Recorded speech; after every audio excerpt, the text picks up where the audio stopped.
আসসালামু আলাইকুম রহমতুল্লাহি ওয়া বারাকাতুহু।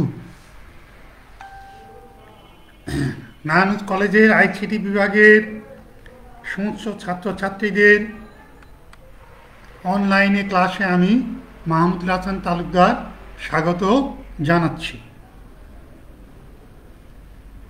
তোমাদের বিগত ক্লাসে যে টপিকসটা পড়িয়েছিলাম তার নাম হচ্ছে ভার্চুয়াল রিয়েলিটি। এখন গত ক্লাসে আমরা যে টপিকগুলো পড়েছি সেগুলো আমি একটু দেখব। গত ক্লাসে কি পড়িয়েছিলাম? 1 নাম্বার ভার্চুয়াল রিয়েলিটি কি বলতে পারবে, এটা আমরা শিখেছি। 2 নাম্বার পড়িয়েছিলাম ভার্চুয়াল রিয়েলিটির ধারণা বিশ্লেষণ করতে পারবে। 3 নাম্বার প্রত্যায়িত জীবনে ভার্চুয়াল রিয়েলিটির প্রভাব মূল্যায়ন করতে পারবে। আমরা প্রথম 2টি আলোচনা করেছিলাম এবং তৃতীয়টি বেশ কয়েকটি পয়েন্ট আলোচনা করেছিলাম। বাকি পয়েন্টগুলো ইনশাল্লাহ আজকে আমরা আলোচনা করব।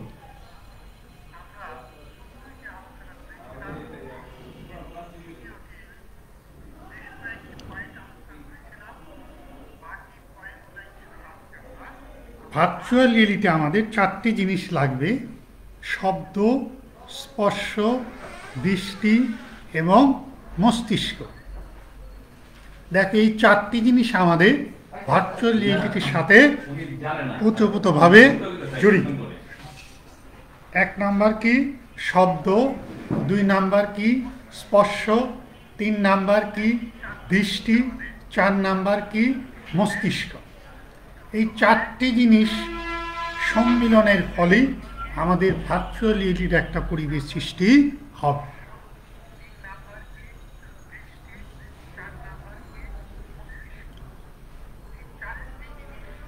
আর ভার্চুয়াল রিয়েলিটি আমাদের কয়েকটি ডিভাইসের প্রয়োজন হবে। একটি ডিভাইস থাকবে মাথায়, সেটাকে বলা হেড মাউন্টেন ডিসপ্লে, এটি মাথায় বসানো থাকবে। 2 নাম্বার হচ্ছে হাতের গ্লাভস, এটি হাতে পরা থাকবে। আরেকটি হচ্ছে জ্যাকেট, অর্থাৎ এটি বডিতে পরানো থাকবে। তাহলে আমাকে ভার্চুয়াল রিয়েলিটির কয়টি ডিভাইস দরকার হবে? আমাদের 3টি ডিভাইস। একটি মাথায় থাকবে হেড মাউন্টেন ডিসপ্লে, আরেকটি হাতে থাকবে হ্যান্ড গ্লাভস, আরেকটি হচ্ছে বডিতে থাকবে। এই 3টি জিনিস আমাদের থাকবে।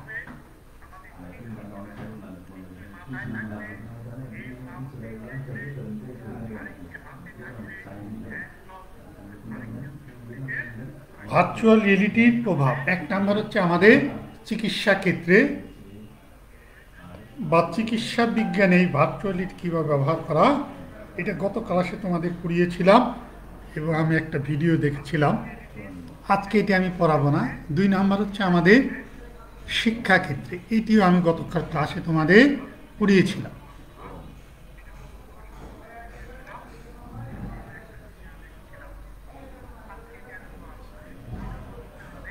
এরপরে 3 নাম্বার হচ্ছে ড্রাইভিং প্রশিক্ষণ,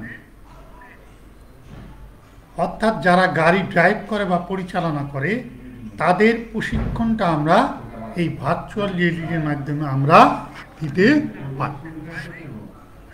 এরপরের পয়েন্টে হবে সামরিক বাহিনীতে, অর্থাৎ সামরিক বাহিনীতে যে যুদ্ধ হয় এই যুদ্ধের কৌশলগুলা আমরা ভার্চুয়াল রিয়েলিটির মাধ্যমে করতে পারি।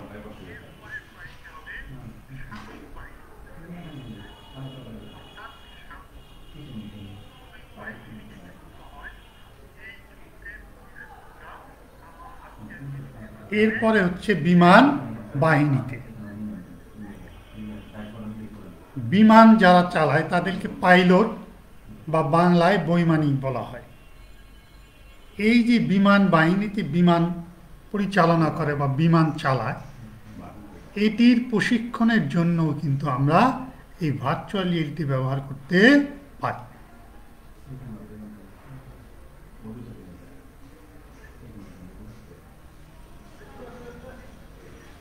এরপরের পয়েন্ট হচ্ছে মহাকাশ অভিযান, অর্থাৎ বিভিন্ন গ্রহ এবং নক্ষত্রে আমরা যে অভিযান পরিচালনা করি সেই অভিযান পরিচালনার ক্ষেত্রেও আমরা এই ভার্চুয়াল রিয়েলিটি ব্যবহার করতে পারি।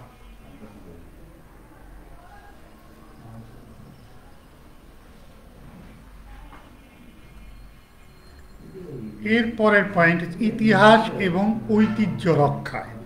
ইতিহাস ও ঐতিহ্য রক্ষা, প্রত্যেকটা দেশে প্রাচীন ইতিহাস এবং ঐতিহ্য আছে। যেমন আমাদের বাংলাদেশে এখন রাজধানী ঢাকা, কিন্তু আগে তো ঢাকা রাজধানী ছিল না, আগে রাজধানী ছিল সোনারগাঁ। এখন এই সোনারগাঁ দেখতে কেমন? সোনারগাঁ একটি জাদুঘর আছে, অনেকেই সে জাদুঘর দেখতে চায় এবং সোনারগাঁও তারা দেখে আসে। এখন এই সোনারগাঁটা কিন্তু আমাদের ইতিহাস এবং ঐতিহ্য। মুসলিম শাড়ি একসময় সারা পৃথিবী বিখ্যাত ছিল, এখনও বিখ্যাত, এটিও কিন্তু আমাদের ইতিহাস এবং ঐতিহ্য।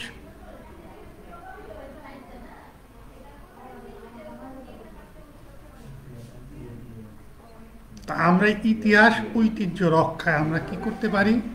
এই ভার্চুয়াল রিয়েলিটি ব্যবহার করতে পারি।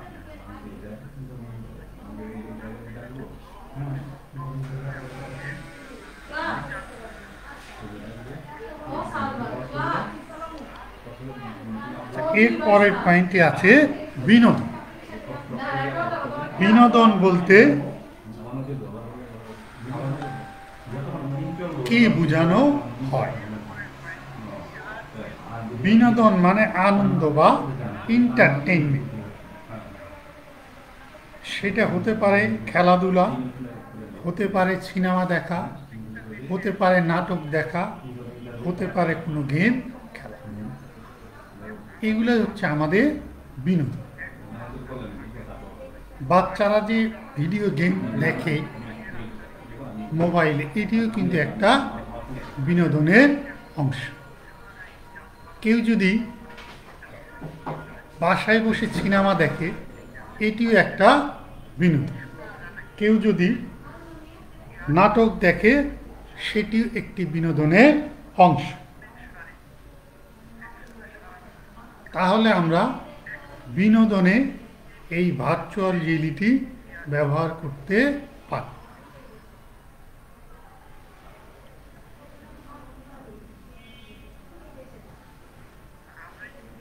এরপরের পয়েন্টটি হচ্ছে ভবন নির্মাণ।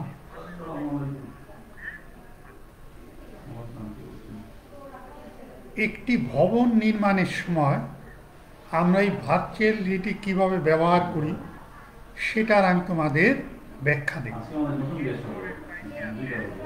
ধরো তুমি একটি জায়গা কিনেছ, এই জায়গায় একটি বাড়ি। এখন এই বাড়ি করার আগে তুমি অবশ্যই কোনো ইঞ্জিনিয়ারের কাছে গিয়ে বলবে যে ভাই আমার এত কাঠা জায়গা আছে, আমি এততলা বিল্ডিং করব, এতগুলা রুম করব, এতগুলা দরজা থাকবে, এতগুলা জানালা থাকবে, সামনে গাড়ি পার্কিং থাকবে, সামনে একটি পুকুর থাকবে এবং গাছপালা থাকবে। তুমি যেভাবে তোমার বিল্ডিংটা করতে চাও, ইঞ্জিনিয়ারকে ঠিক কথাগুলো তুমি বলবে। ইঞ্জিনিয়ার কি করবে?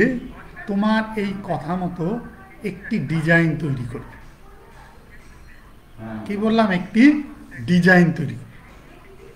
দেখো সুন্দর একটা ডিজাইন, সেই ডিজাইনে দেখবে গাছগুলো থাকবে সবুজ, মাঝখানে পুকুর থাকবে, পুকুরে থাকবে পানি, আর পাঁচতলা বিল্ডিং থাকবে। এখন এই ইঞ্জিনিয়ার যে ডিজাইনটা করলো, এই ডিজাইনটা তো বাস্তব, অর্থাৎ এই ডিজাইন অনুযায়ী তোমার বিল্ডিংটা তৈরি হবে। এখন এই ডিজাইনটা হচ্ছে আসল না, এটা হচ্ছে নকল। এইটাকেই বলা হয় ভার্চুয়াল। এখন ইঞ্জিনে একটা ডিজাইন করে আনলো, তুমি বললা না আমার এটা পছন্দ হয়নি, আপনি আরেকটি ডিজাইন করেন। তখন তোমাকে বলবে তুমি আর কি কি চাও, তুমি যে রিকোয়ারমেন্ট সেই অনুযায়ী সে হয়তো আরেকটি ডিজাইন করবে। এরপর তোমার কাছে আসলো, তুমি বললা যে না আমার এটিও পছন্দ নয়, আপনি এইভাবে করেন, তখন কিন্তু আরেকটি ডিজাইন। অর্থাৎ যতক্ষণ পর্যন্ত তোমার মন মতো না হবে ততক্ষণ পর্যন্ত কিন্তু তুমি বিল্ডিংয়ের কাজে হাত দিবেন। তাহলে এই যে কাগজে যে জিনিসটা তৈরি করা হলো, এই জিনিসটা কিন্তু আসল না, এই জিনিসটা হচ্ছে নকল। তাহলে কাগজে যে জিনিসটা তৈরি করা হলো এইটি হচ্ছে আমাদের ভার্চুয়াল। আর এই কাগজ অনুযায়ী ইঞ্জিনিয়ার যদি 5 তলা বিল্ডিং তৈরি করে তখন সেটা হবে আমাদের বাস্তব। তাহলে আমরা এই যে ডিজাইন করলে, ডিজাইন ইঞ্জিনিয়ার সাহেব করলো, এই ডিজাইনটাকে আমরা কি বলবো? ভার্চুয়াল। এটাই বলা হচ্ছে ভবন নির্মাণ। অর্থাৎ এখন আমাদের ঢাকা শহরে বা বিভিন্ন দেশে যে বহুতল ভবন নির্মাণ করা হয়, এই ভবন নির্মাণের আগে সেই বাড়ির মালিক অবশ্যই কোনো ভালো ইঞ্জিনিয়ার দিয়ে এটাকে ডিজাইন করে। আরেকটি জিনিস, ওই বাড়ি করার আগে অবশ্যই সে কী করে, তার মাটি সয়েল টেস্ট করে। সয়েল টেস্ট কেন করে? কারণ সয়েল টেস্ট করার উদ্দেশ্য হচ্ছে ওই বিল্ডিংটা 5 তলা বা 10 তলা করবে, ওই বিল্ডিংটা 10 তলার লোড দিতে পারবে কিনা, তার স্থায়িত্ব টিকসই হবে কিনা, এই জন্য আমরা কি করি? সয়েল টেস্ট করি বা মাটি পরীক্ষা করা। অর্থাৎ মাটির ভিতরে আমরা ড্রিল করে নিচের মাটি এনে আমরা পরীক্ষা করি এই মাটিটা এই 10 তলা বিল্ডিংয়ের লোড নিতে পারবে কিনা। যদি 10 তলার লোড নিতে পারে তখন আমরা সেখানে 10 তলা বিল্ডিং করব। কিন্তু এমনও তো হতে পারে তুমি যে জায়গায় বিল্ডিং করবে সেই জায়গার মাটি এত ভালো না, 10 তলা বিল্ডিং করতে পারবে না। কিন্তু কেউ যদি এইভাবে যে মাটিটা ভালো না সেখানে 10 তলা বিল্ডিং করে, পরবর্তী সেই বিল্ডিংটা ধসে যেতে বা যে কোনো সময় কোনো জায়গায় ক্রাক হতে পারে। ঢাকা শহরে অনেক জায়গায় দেখি বিল্ডিং ডেবে গেছে, ধসে গেছে, তার কারণ একটাই, ওই সয়েল টেস্ট না করেই সেই বিল্ডিং বা বহুতল ভবন নির্মাণ করা হয়েছে। এমনও দেখা গেছে 5 তলা বিল্ডিং করার কথা কিন্তু সেখানে 10 তলা করে বসে আছে, যেখানে 10 তলা করার কথা সেখানে 15 তলা। অর্থাৎ এই 15 তলা বিল্ডিংয়ের লোড সেই মাটিটা নিতে পারতেছে। তাহলে আশা করি ভবন নির্মাণে ভার্চুয়াল রিয়েলিটি কীভাবে ব্যবহার করা হয় এটা তোমরা বুঝতে পেরেছ।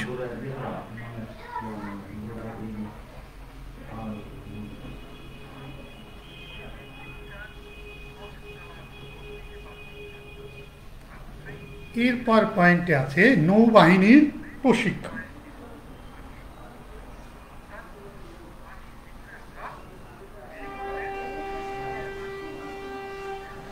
অর্থাৎ নেভি অফিসাররা যে বিভিন্ন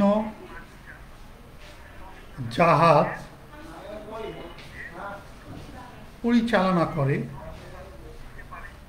সমুদ্রে এবং মহাসমুদ্রে, তাদের এই কাজটি আমরা ভার্চুয়াল রিয়েলিটির মাধ্যমে করতে পারি। অর্থাৎ বাস্তবে সে কীভাবে জাহাজ চালাবে সেই জিনিসটা সে ভার্চুয়াল রিয়েলিটির মাধ্যমে প্রশিক্ষণ নিতে পারে। এইটির একটি ভিডিও আছে, আমি একটু পরে তোমাদের দেখাবো।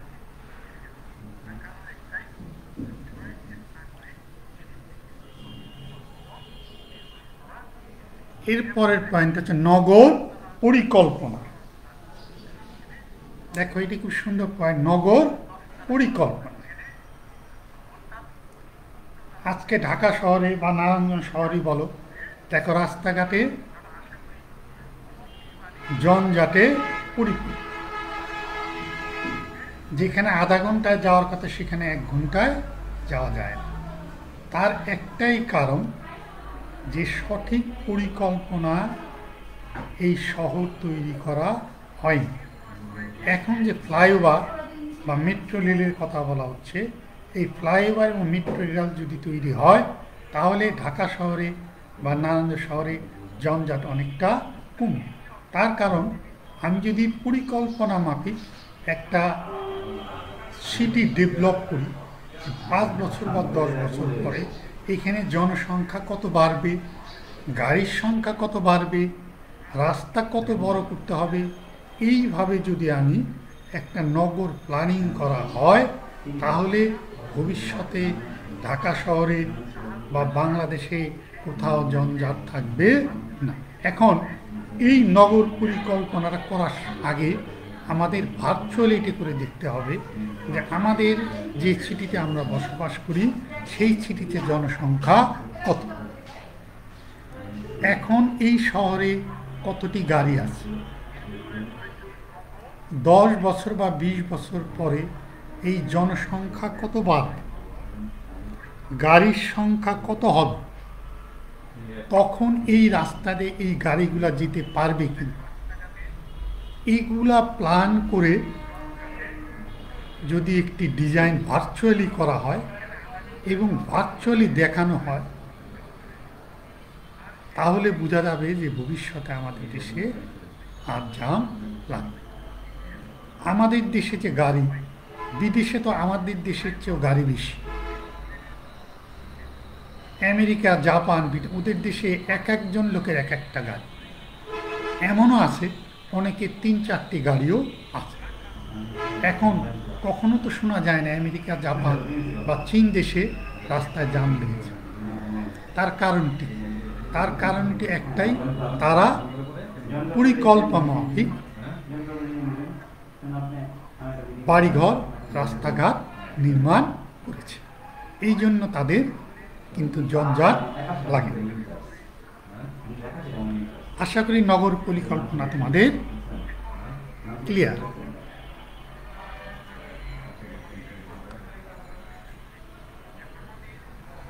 এরপর একটি হচ্ছে গেম তৈরিতে, অর্থাৎ বাচ্চারা যে গেম দেখে এই গেমটা আমরা তৈরি করার জন্য এই ভার্চুয়ালিটি আমরা ব্যবহার। এখন যে বাচ্চারা ভিডিও গেম দেখে, এই ভিডিও গেম তৈরি করার আগে এটাকে কিন্তু ভার্চুয়ালি আগে কল্পনা করতে হয়, এরপর এইগুলো তৈরি করতে হয়। ভার্চুয়াল মানেই তো কল্পনা, আমি যে জিনিসটা কল্পনা করব সেটাই আমি বাস্তবে দেখাবো। এখন যদি কল্পনাই না থাকে তাহলে বাস্তব কিভাবে হবে? আমি একটু আগে তোমাদের যে কথা বললাম যে তুমি একটা 5তলা বিল্ডিং করবা, এটা তোমার স্বপ্ন। এখন এই স্বপ্নটা তুমি কিভাবে বাস্তবায়ন করবা? একটা ইঞ্জিনিয়ারকে বলবা, সে সুন্দর একটা ডিজাইন করে দিবে, এবং অপর ইঞ্জিনিয়ারকে বলবা আমার এই ডিজাইন মোতাবেক আপনি 5তলা বিল্ডিং তৈরি করে দেবেন। সেই অনুযায়ী কিন্তু সেই বিল্ডিংটা তৈরি করবে। ঠিক তেমনি গেম তৈরি তো একই সমস্যা, যে এরকম আমার ভার্চুয়ালি আগে চিন্তা করতে হবে যে আমি কি গেমটা তৈরি করব এবং এই গেমটা তৈরি করতে আমার কী কী এলিমেন্ট লাগবে। আগে সেই এলিমেন্টগুলো আমাদের কালেকশন করতে হবে, এরপর আমাদের গেম তৈরি করতে হবে। শুধু গেম তৈরি করলেই হবে না, বাজারে হাজার হাজার লক্ষ লক্ষ গেম আছে, সব গেম তো সবাই দেখে না বা সব গেম সবাই খেলে না। কোনটি দেখে? নিশ্চয়ই যেটি ভালো সেটি দেখে। এখন তোমাকে কিন্তু গেম তৈরি করতে সেভাবে তৈরি করতে হবে। আর যদি তুমি কমার্শিয়ালি গেম তৈরি করো, যে আমার এই গেমটা তৈরি করব, এটা মার্কেটে ছাড়বো, এটা মার্কেটে প্রচুর বিক্রি হবে, সেটাতে আমার লাভবান হবে, সেই কাজ করতে গেলেও তোমাকে কিন্তু ভার্চুয়ালি চিন্তা করতে হবে যে আমি কোন গেমটি তৈরি করলে সবচেয়ে বেশি বিক্রি হবে এবং আমি লাভবান হব। তাহলে তোমাকে এই কাজটি করার আগে অবশ্যই মার্কেট সার্ভে করতে হবে। মার্কেট সার্ভে করে দেখতে হবে কোন গেমের ডিমান্ড বাজারে বেশি, তাহলে ওই গেমটাই তোমাকে কি করতে হবে? তৈরি করতে হবে।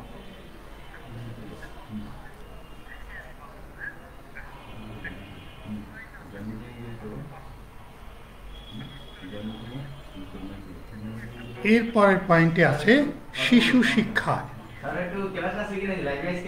শিশু শিক্ষা অর্থাৎ বাচ্চারা যে শিক্ষা গ্রহণ করে এটিও কিন্তু ভার্চুয়ালি করতে পারে। যেমন এতে আপেল, এ বলার সাথে সাথে কিন্তু একটা আপেল চলে আসবে। বি মানে বেয়ার, ভল্লুক, বলার সাথে সাথে একটি ভল্লুক চলে আসবে। সিতে ক্যাট, বলার সাথে সাথে একটি ক্যাট চলে আসবে। ডিতে ডগ, ডগ বলার সাথে সাথে একটি ডগ। অর্থাৎ একটি বাচ্চা সে এই ল্যাপটপের সামনে বসেই, চিড়িয়াখানায় না গিয়ে বা কোনো বাইরে কোথাও না গিয়ে, এখানে বসেই কিন্তু ভার্চুয়ালি এই জীবজন্তুগুলো দেখতে পারতেছে এবং সে শিখতে পারতেছে। এবং এই বাচ্চা শিশুটি মজা পাচ্ছে, মজা করে সেই জিনিসটা শিখতেছে। এতে আপেল, সাথে সাথে যদি একটা আপেল চলে আসে তখন সে জানে এটাই তো একটা আপেল, এতে আপেল। বিতে বেয়ার, বেয়ার মানে ভল্লুক, সাথে সাথে একটা ভল্লুক চলে আসতে সে বলে আরে এটা তো একটা ভল্লুক। তাহলে এটার জন্য তার কিন্তু চিড়িয়াখানায় বা বাইরে কোথাও যাওয়ার দরকার নেই। এবং এইভাবে পড়ালে তার কিন্তু আগ্রহ অনেক বাড়বে। এটা একটি ভিডিও আছে, আমরা একটু পরেই তোমাদের দেখাবো।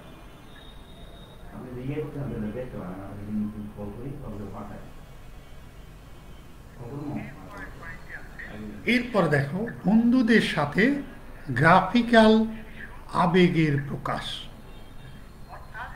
বন্ধুদের সাথে গ্রাফিক্যাল আবেগের প্রকাশ অর্থাৎ ভার্চুয়ালি তুমিও একটি সাইকেল চালাচ্ছ, তোমার বন্ধু একটি সাইকেল চালাচ্ছে, জাস্ট সাইকেল রেসিং। এখন কে কত দ্রুত গতিতে, কে আগে যাবে, কে প্রথম হবে, এটিও কিন্তু আমাদের ভার্চুয়ালি আমরা করতে পারি। যে ফার্স্ট হবে তখন সবাই আনন্দ উল্লাস করছে, তাকে একটা উপহার দেওয়া হলো, ঠিক আছে, তাকে কনগ্রাচুলেট করা হলো। তাইলে আমরা বন্ধুদের সাথে গ্রাফিক্যাল আবেগের মাধ্যমে আমরা এই ভার্চুয়াল রিয়েলিটি আমরা ব্যবহার করতে পারি।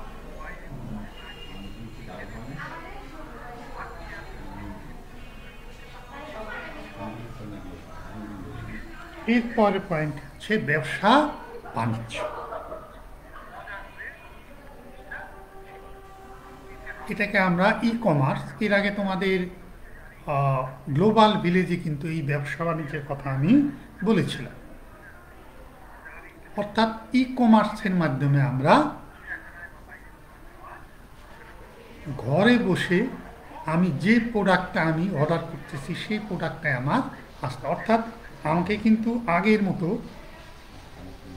কোনো জিনিস ক্রয় করার জন্য মার্কেটে হেঁটে হেঁটে বা গাড়িতে যেতে হচ্ছে না। অর্থাৎ ভার্চুয়ালি আমার বাসায় সেই প্রোডাক্টটা চলে আসছে। শুধু কম্পিউটারে অথবা মোবাইলে আমি সেই জিনিসটা অর্ডার দিলেই কত পরিমাণ চাই, কোয়ান্টিটি কত, সেটা বললেই কিন্তু আমার বাসার ঠিকানায় সেই পণ্যটা পৌঁছে দিবে। এবং আমি বাসায় পৌঁছার পরে আমি যে পণ্যের দাম এবং তার সার্ভিস চার্জ আমরা এটা পরিশোধ করব। তাহলে এই জিনিসটা আগে যেমন বাস্তবে যখন ই কমার্স ছিল না তখন কিন্তু আমাদের কোনো জিনিস কিনতে হলে আমাদের মার্কেটে যেতে হয়েছে এবং মার্কেটে গিয়ে সেই জিনিসটা কিনে আবার বাসায় ফিরতে হচ্ছে। কিন্তু এখন আমি যে জিনিসটা করতেছি, এমনকি তুমি যদি কোনো কিছু ভালো খেতে ইচ্ছে করে তুমি খাবারও কিন্তু তুমি অর্ডার দিতে পারতেছো। এখন সব জিনিস আমাদের কিন্তু ভার্চুয়ালি হচ্ছে। তাইলে আমরা এই ব্যবসা বাণিজ্যেও কিন্তু আমরা ভার্চুয়াল রিয়েলিটি ব্যবহার করতে পারব।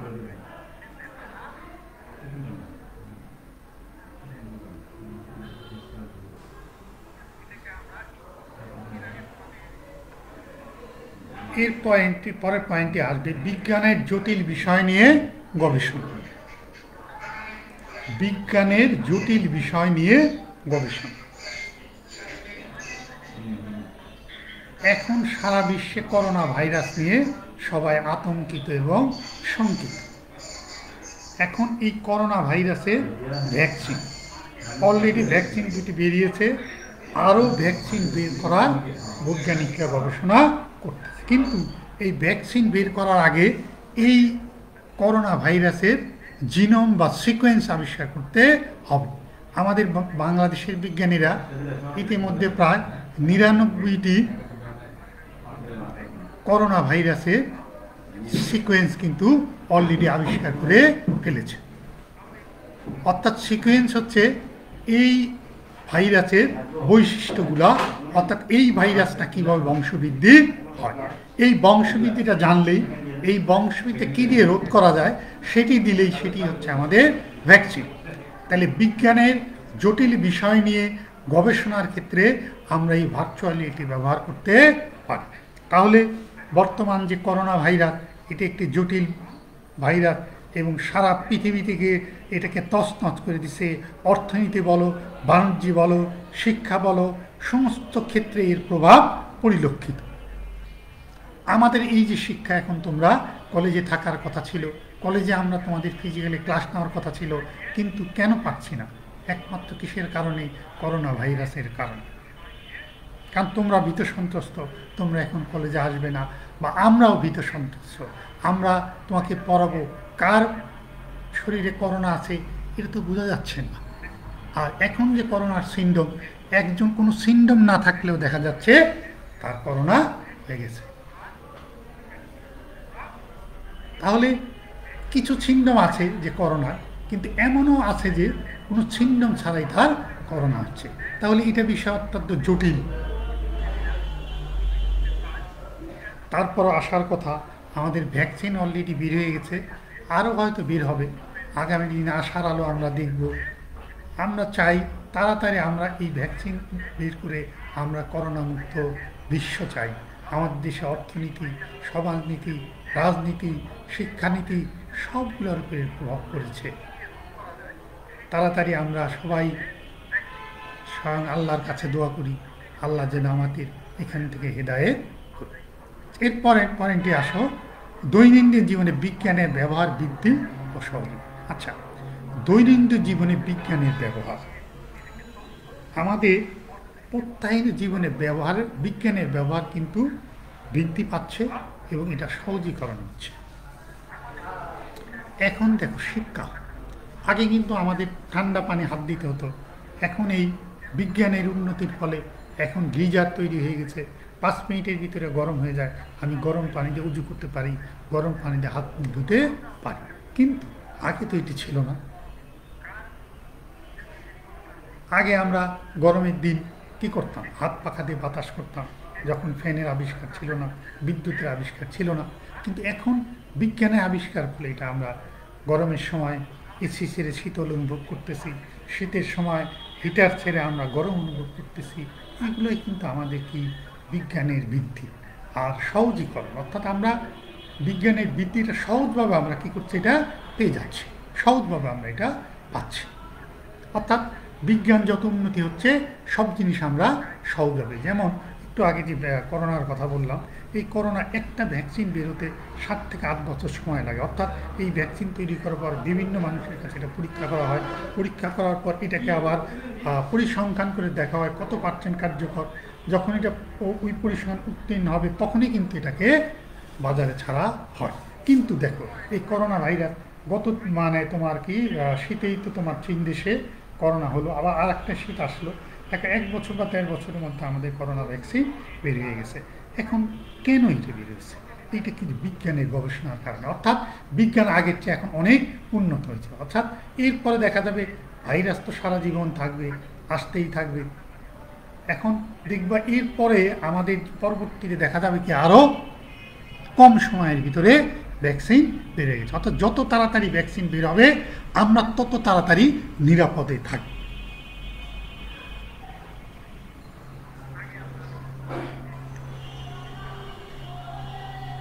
এরপরের পয়েন্টটি হচ্ছে গবেষণালব্ধ ফলাফল বিশ্লেষণ ও উপস্থাপনা।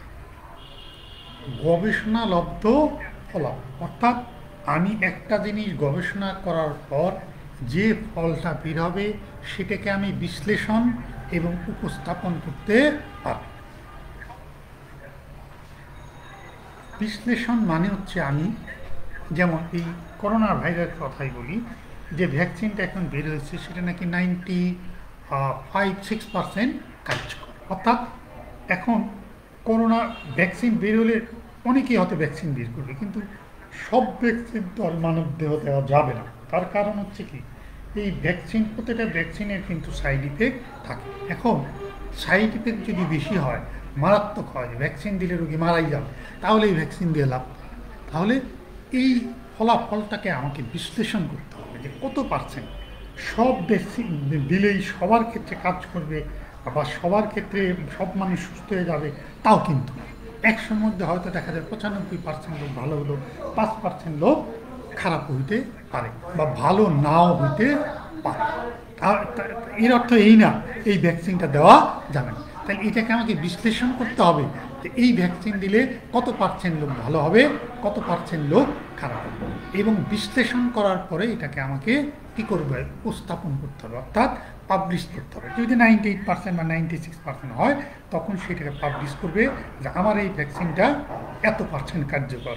তখন বিভিন্ন কোম্পানি চিন্তা করবে যে এই ভ্যাকসিনটা নেওয়া যাবে কি যাবে না। যদি এমন একটা ভ্যাকসিন বের হয় যে জাস্ট 50% কার্যকর, তখন বাংলাদেশ বা বিভিন্ন দেশ বলে সে তারা কী চিন্তা করবে যে আমি অর্ধেক কার্যকর হবে, বাকি অর্ধেক কার্যকর হবে না, তাহলে এই ভ্যাকসিনটা আমি নিব না বা মানবদেহে প্রয়োগ করব না। অথবা এমন একটা ভ্যাকসিন বের হলো যেই ভ্যাকসিন দেওয়ার পরে মানুষের শরীরে নানা ধরনের জটিল প্রতিক্রিয়া সৃষ্টি হয়, যেটি হয়তো কী বলে করোনা ভাইরাসের চেয়েও মারাত্মক, তাহলেই কিন্তু আমরা সেই ভ্যাকসিনটা প্রয়োগ করব।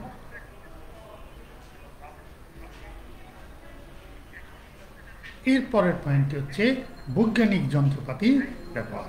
আমরা এই ভার্চুয়াল রিয়েলিটির মাধ্যমে কী করতে পারি, বৈজ্ঞানিক যন্ত্রপাতি ভার্চুয়ালি ব্যবহার করতে পারি।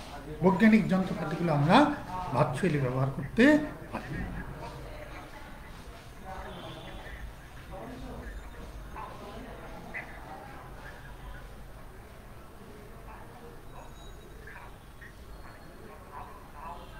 ঠিক আছে, আমরা এখন একটু ভিডিও দেখব একটা নৌ প্রশিক্ষণে আমরা কীভাবে ভার্চুয়াল রিয়েলিটি ব্যবহার করি।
Surface Warfare Officer School continues to be on the leading edge of training, combining classroom instruction, computer-based lessons, shipboard evolutions, and state-of-the-art virtual simulation to better prepare students for their demanding shipboard responsibilities.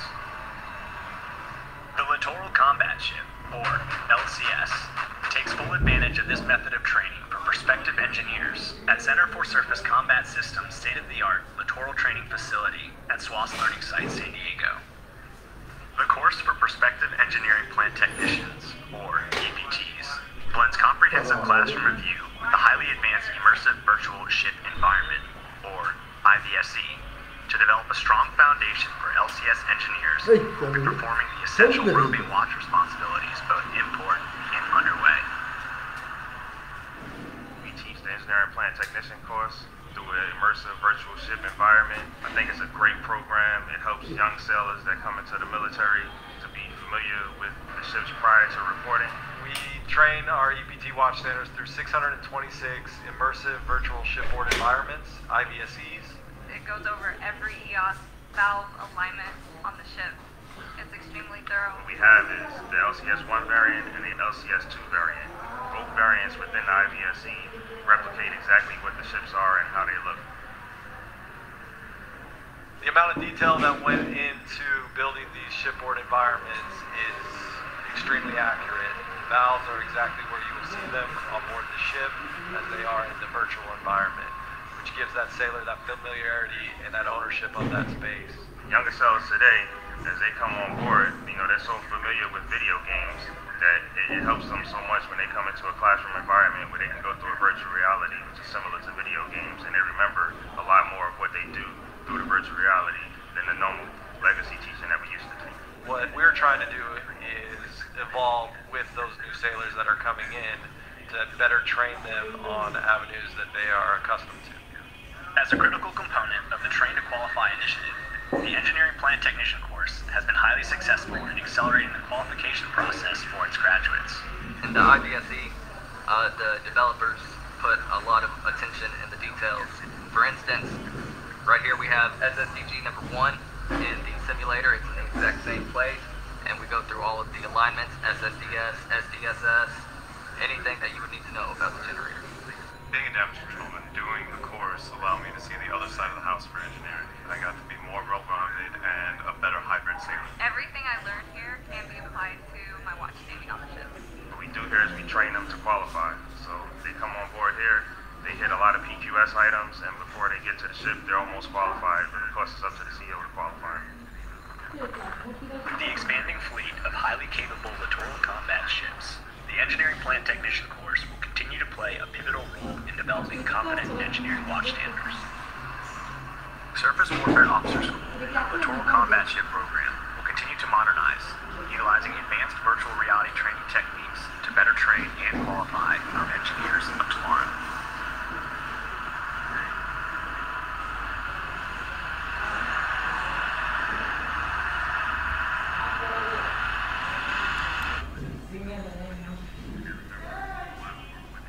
দেখো আমরা ভিডিওতে কি দেখলাম, অর্থাৎ US অর্থাৎ আমেরিকার নৌবাহিনীর অফিসাররা কিভাবে জাহাজ চালানোর প্রশিক্ষণ নেয় সেটি তোমরা ভিডিও দেখে বুঝতে পারবে। তাহলে এই যে আমেরিকান বৈমানিকরা যে তোমার নাবিকেরা যে জাহাজ চালালো, এটি কিন্তু আসলে না, এটা কিন্তু ভার্চুয়ালি, অর্থাৎ ভার্চুয়ালি কিভাবে তারা প্রশিক্ষণ নেয় এই ভিডিও দেখে আমরা বুঝতে পারলাম। ঠিক একইভাবে বিমান বাহিনীতে প্রশিক্ষণের সময় কিন্তু এই ভার্চুয়াল ব্যবহার করা হয়। অর্থাৎ প্রথমে তারা কি করে, ভার্চুয়ালি ট্রেনিং নেয়, ট্রেনিং নেওয়ার পরে এরপরে সারা বাস্তবে ট্রেনিং। কারণ বাস্তবে একজন ট্রেনিং না নিয়ে যদি জাহাজে, বিশাল একটা জাহাজ নিয়ে সমুদ্রে যায়, হঠাৎ যদি সেই জাহাজটি সমুদ্রে বিকল হয়ে যায়, তখন কিন্তু অনেক সমস্যা হবে। কারণ এখানে অনেক জাহাজ থাকবে, নাবিক থাকবে, সেই জাহাজে অনেক মাল থাকবে, তাই না? এমন হতে পারে নষ্ট হয়ে গেলে, ডুবে গেলে অনেক ক্ষতি হবে। এই জন্য তাদের কিন্তু এই জিনিসটা কী করা হয়, আগে ভার্চুয়ালি প্রশিক্ষণ দেওয়া হয়, এরপরে তাদের জাহাজ পরিচালনা করতে হবে। আজকে সময় শেষ, আজকে এইটুকু আজকে শেষ করতে পারলাম না, আগামী ক্লাসে ইনশাল্লাহ আমরা শেষ করব। ততক্ষণ পর্যন্ত সবাই ভালো থাকো, সুস্থ থাকো, খুদা হাফেজ।